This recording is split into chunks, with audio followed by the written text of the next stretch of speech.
First నేను ఆర్మీలో job చేశాను. జాబ్ చేసి 20 సంవత్సరాలు జాబ్ చేశాను. చేసిన తర్వాత మనం వచ్చి ఏదో జాబ్ చేయాలని అనుకున్నాను, కానీ మరి ఏదైంది ఇండివిజువల్ చేసుకుందామని చేసుకున్నా. అందుకే ఆవులు కొని పెడదాం అని ఒక ఆలోచనలో వచ్చింది. వచ్చిన తర్వాత దాన్ని పెట్టి ఒక 10 ఆవులతో ముందు స్టార్ట్ చేసాము.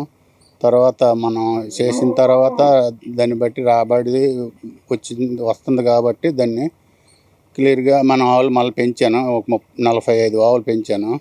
పెంచిన తర్వాత ఇప్పుడు మనం చేస్తున్నాం అంటే హెరిటేజ్గా పాలిస్తున్నాం కంటిన్యూ. ఈ తర్వాత మనం ముగ్గురు మనుషులను పెట్టుకొని పనులు చేస్తున్నారు. అదే రోజుకు 300 లీటర్ల పాలు వెళ్తున్నాయి. రాబడి ఒక రోజుకు 10,000 మిగులుతుంది. అన్ని పోగా మనకి మేతలు అన్నీ పోగా మేము ఆలోచన పాడి పరిస్థితి గురించి మనకి ఇంట్రెస్ట్ ఉందని పెట్టాను. ఒక్కొక్క ఆవు 9 లీటర్లు ఇస్తాయి సార్, 8 లీటర్లు ఇస్తాయి, 7 కూడా ఇస్తాయి, 5 ఉంటాయి పూటకి. 2 పూటలు కలిపి 20 లీటర్లు కూడా ఒక ఆవు ఇస్తుంది. మేత మనం ఇది వేస్తాం, గోధుమ పొట్టు, మినప్పొట్టు, సుప్రం అనే పిక్కలు వస్తాయి మనకి, అది ఒకటి వేస్తాం. ఈ మనకి అంతే, ఈ 3 వేస్తాం.